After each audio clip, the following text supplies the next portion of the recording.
The tragic reality is that we have millions of displaced persons in the world today. Persons that are short of food and water, persons endangered by conflicts throughout various regions of the world. No one disputes that most are victims. This is a humanitarian disaster. Things have gotten worse, it seems, and it could even be worse in the future. Globally today, we are witnessing an intensification of violence in the world's armed conflicts. The result is that there are almost 60 million refugees worldwide.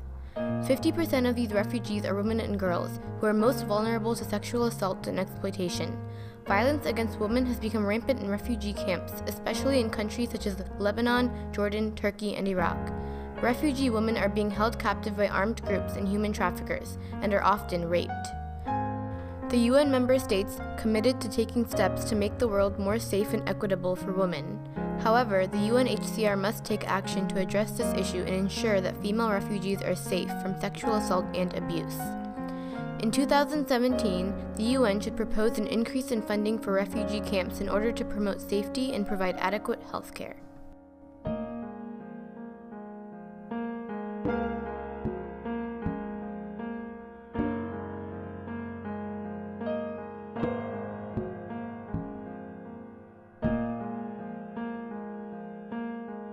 Gender-based violence in Middle Eastern camps has become a serious threat for women and girls.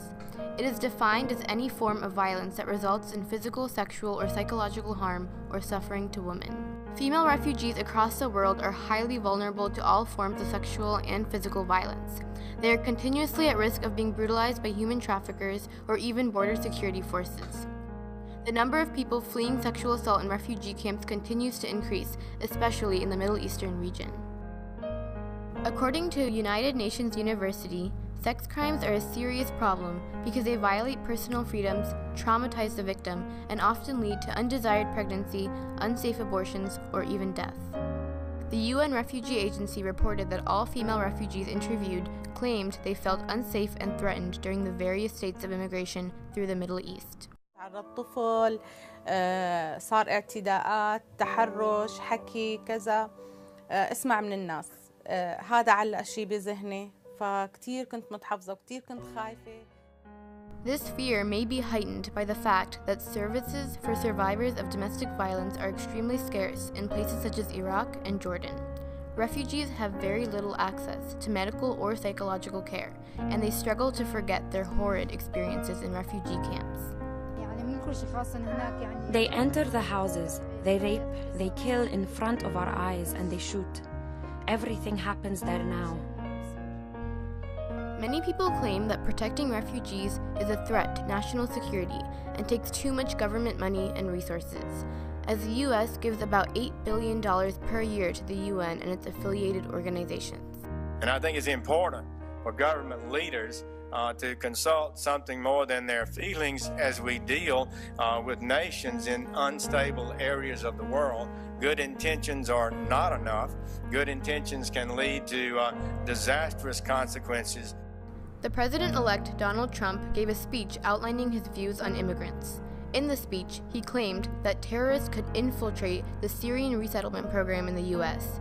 He also announces that his administration would suspend immigration from Syria and Libya, and emphasized how the extreme vetting process for refugees would be tough.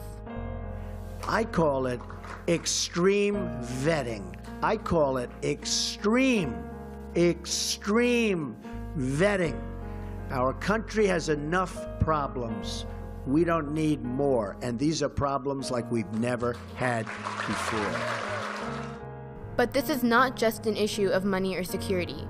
This is an issue of basic human rights. The United States is in a position of power and has the resources to help vulnerable refugees facing violence.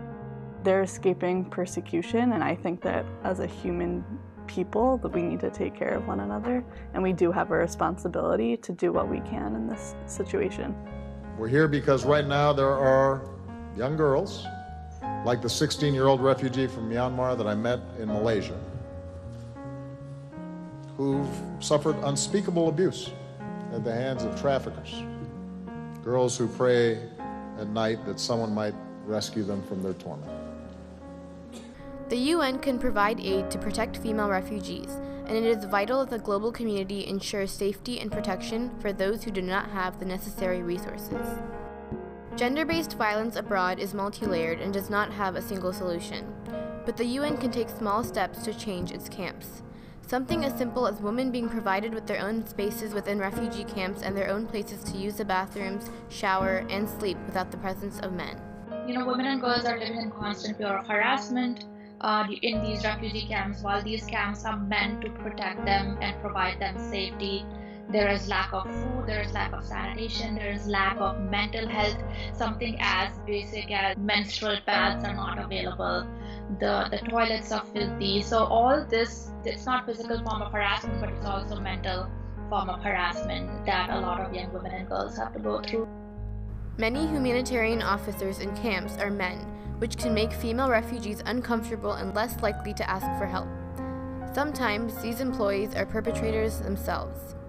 If there was increased inspection of employees, and if more women were hired, this change could make communication easier and camps safer for women. So, as humans, I think it is our moral obligation to help anybody who is in need, because if we are not going to provide that help, what are these refugees going to look out for? What is their hope? Refugees are resilient people and they're very hard workers.